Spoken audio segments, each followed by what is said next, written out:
appreciate talaga na kadalaw kayo rito. Lahat naman, welcome. Ayun, mega love shoutout sa magandang araw. Isang mapagpalang araw po sa ating lahat. Ayan. At muli, ito na naman po tayo sa panibagong reaction video. At ito yung patungkol po kay Starax na dinalaw o bumisita sa isang number 1 charity vlogger. Month of December. Tama. Number 1 charity vlogger sa buong Pilipinas. Siyempre, walang iba kung hindi si Daddy Frankie. Yeah. Ito guys, kasi ngayon 2026, ang aking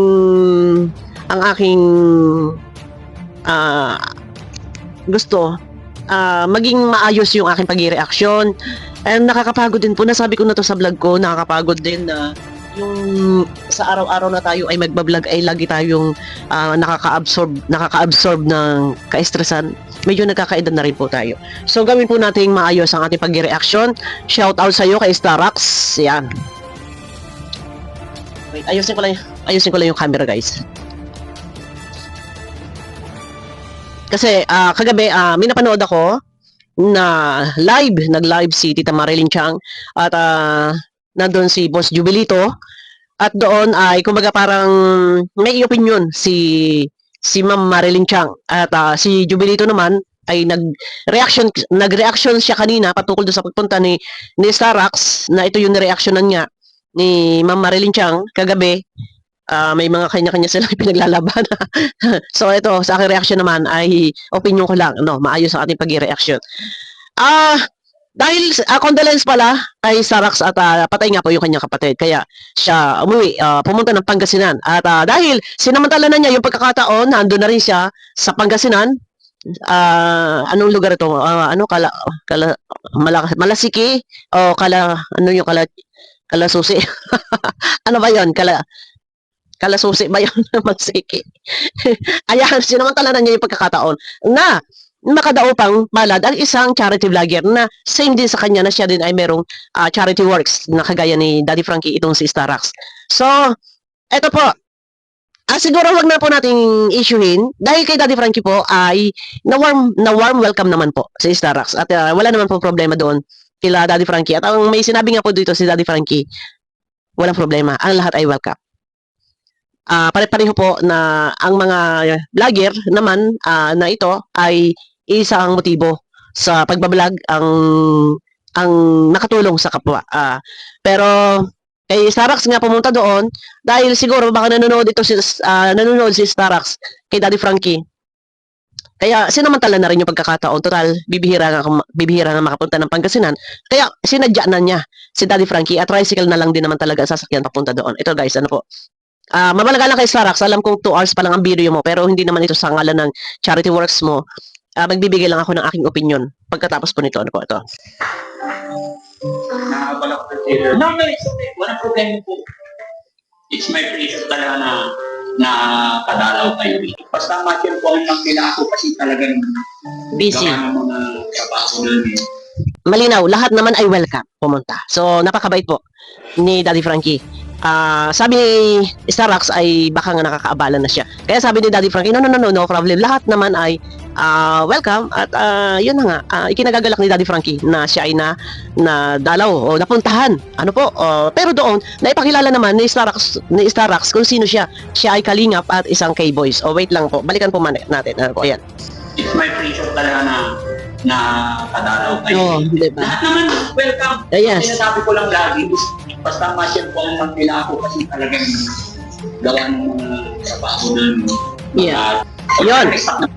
Busy, minsan si Daddy Frankie. So, lahat welcome, ayon kay Daddy Frankie. And, yun nga lang, basta siya ay natsyempohan na naandun, ay maganda. Yun nga lang, nung unang punta doon ni Starax, ay, wala si Daddy Frankie. Araw-araw na sa mission. Araw-araw po kasi ang pinupuntahan nila Daddy Frankie, ang ina-upload, ang araw-araw, doon na lang tayo sa araw-araw, ang upload video ay 3.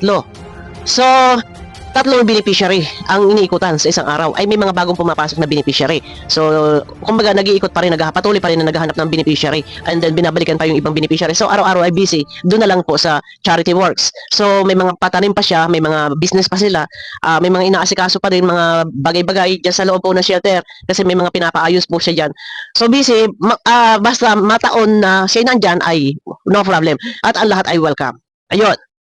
Pero, ayun na nga ata, may reaction si Jubilito. I-play ko pa ng kaunti. Kaya syempre, may namanis natin. Kagaya ngayon. Nag-ikot kami maghapon, pinuntahan namin yung mga senior. Iyan ko muna. Then, ayun na, buti. Umabot kayo. Eh, tumating pa yung mga kuriman na pag-meeting pa sa akin. Yan. Tapos, sakto, after ng usapan namin. Ang dami kasing, Sakto na nandiyan daw kayo.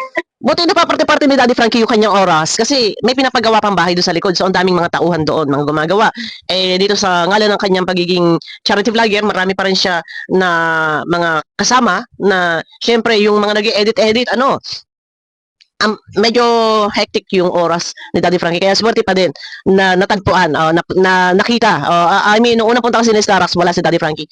Nung sabi ngayon, nung kahit gabi punta doon, sabi ni KJ27, si KJ27 na isang kasama ni Daddy Frankie, dating kalingap yun. Kaya madilim to kasi gabi nga nagpunta. So, ito na. Napanood ko kasi kanina may reaction si Jubilito. Wala siyang name drop doon kung sino ang kanyang tinutukoy. Kasi nga daw, kagabi ay ganon.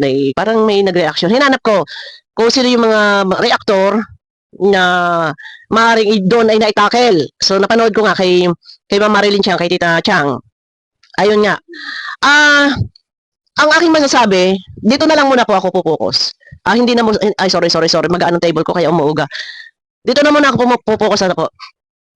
Para mapanatili ko na good vibes yung aking pag-reaction kasi nakakapagod na rin na minsan pagka yung haluan natin ng mga negative. Ang sabi ni Daddy Frankie, ang lahat naman ay welcome, no problem yun. Pero si Starax ay isang vlogger at may charity works. Ay total siya ay nandun na rin sa Pangasinan. Minarapat na niya na makadaw pang palad si Daddy Frankie. No problem yun. Sabihin na lang natin na si Starax ay viewers ni Daddy Frankie. Marami, kahit man sino. May makita tayo na isang sikat, na nandyan na nakita natin ay tayo ay natutuwa na makamayan, makapagpa-picture man lang. Pero total nandun na si Starax sa Pangasinan, mas minabuti niya na puntahan sa bahay. Kung alam naman niya yung bahay, ay mas mabuting mapuntahan niya. Okay naman, no problem kay Daddy Frankie at na warm welcome naman siya. So, ayun na. Ang akin din dito masasabi, kung natatandaan niyo po yung unang upload ni Starax na sabi po ni Boss JB, sabi niya ni Boss JB, sino po kayo? Ang sabi ni Starax, ako po ay si Starax, Kalingap o K-Boys. Ayun. Sabi ni Boss JB, baka magselos sila. Ayun. Ito, sana sa lahat ng mga viewers, mapa-viewers ng Kalingap, mapa-viewers kay Daddy Frankie, siguro hayaan na lang po natin. Kung ang motibo naman ni Starax sa pagpunta doon ay makadaw pang palad lang isang number 1 na charity vlogger month of December, October number 1, and then pang ilan ng number pagdating ng number November pang ilan ba? Number 2 or 3. Tapos December number 1 ulit. So sino ba naman ang hindi maghahangad na makita at masilayan, makadaw pang palad si Daddy Frankie na ngayon ay talagang maaari ba ang kanyang karera. Di ba? So pagkakataon na lang din kasi na total nandoon na siguro kaya pinuntahan na. So walang masama doon. Dahil pareho naman po charity vlogger. So isang kagaya po na before noon, marami naman din po isang halimbawa sila Kuya Bal na pumunta din kila Tatay Tekram, pinasyalan. Parang ganun tipo. Dati before sila Daddy Frankie pumunta rin ng Bicol. Diyan sa Daet, kila Kuya Bal nagdala ng ilang sakong bigas, 40 o 50 kaban na bigas, para mga ganun tipo. So, yung makadaopan, makilala, sadyain personal, wala namang problema doon. Ang sabi nga ni Daddy Frankie ay, ang lahat naman ay welcome. Ayan. At malapit na nga po ang blessings ng pinagawang shelter ni Daddy Frankie. Yun. So, yun ang maganda, no? At ang inyong lingkod ay invited doon.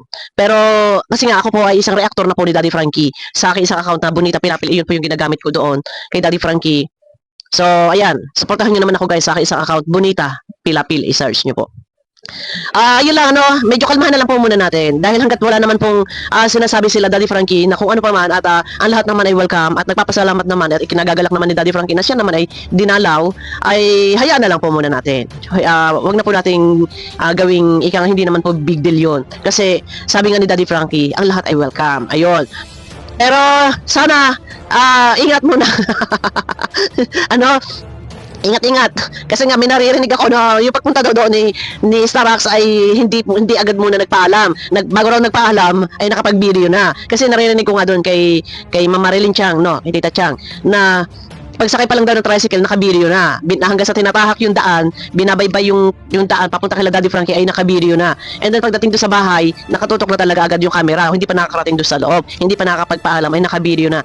So, yun, isa rin yun sa pinupunta ni Ma'am Marilyn Chang, ni Tita Chang, na agad-agad ay nakapag-video na, hindi pa nakapagpaalam at ini-upload agad-agad. Pero, sa ang aking masasabi doon, sabi ko nga gandahan na lang natin muna ng reaction, wag ng negative.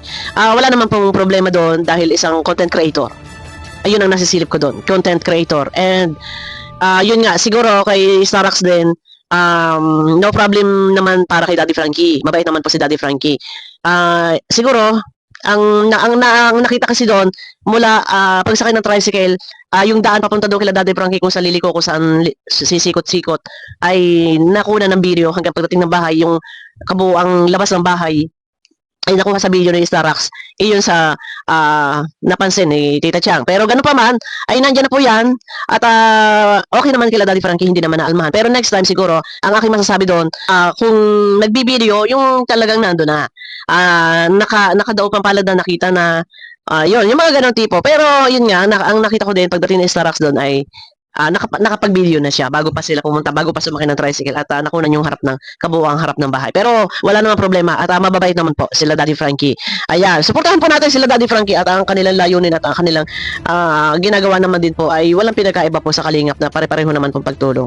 At napakabait naman po ni Daddy Frankie. Ano po? Si Starbucks para sa kalaman din po ng lahat. Ano po? I-share ko po kasi ito sa aking isang account. Si Starbucks, wala akong simula nung dumating yan sa Kalingap, wala akong nakita na nasadlak siya sa issue. Wala po siyang isa siya sa K-Boys na walang kinasadlakan na issue. Tahimik po. Yes, tahimik na nandyan. Nandun kay Kalingap Rap, pero ngayon nandun na kay Kuya Bal. Wala ko na natandaan na si Starbucks ay na-issue or nasadlak sa issue. Ayan, lab muna tayo guys. At sabi nga ni Daddy Frankie, ang lahat ay welcome. Basta matsyempohan na siya lang inando dahil sobrang ang kabisihan po yan. Napakabising tao, may mga business, may mga patanim, may mga paglingap, na may mga nag-iikot sila na tumutulong. Tapos pagdating pa doon sa shelter, may pinapagawang bahay doon sa likod, tapos ang daming abala, ang daming ano sa buhay ni Daddy Frankie, ang daming niya pinagkakaabalahan.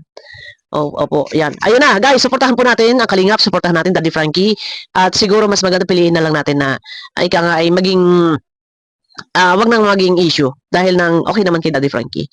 Yun lang aking masasabi. Siguro as content creator, yun na. Siguro masaya siya na makadaw pang palad si Daddy Frankie, pero yun ang siguro yung pagbablog na lang, siguro hindi na lang pinakita yung binaybay, yung tinahak na daan papunta ko sa ang sikot-sikot hanggang sa marating yung bahay, yun lang. Pero okay naman na yan, wala naman problema doon at hindi naman inaalmahan po yun. Pero ganun pa man, siguro magpaalam na lang next time. Ayan, parang walang problema, para hindi nasisilip ng iba. Magpaalam na lang next time para hindi na nabubutasan ng iba. Kasi at saka sa pagitan ng mga supporters, viewers, ay maiwasan yung magkaroon ng tension. Pero ayun na, lab na lang muna. Pilitin natin na, kasi nga sa totoo lang, mahirap kami mga puro issue tayo, nakaka-stress din sa buhay.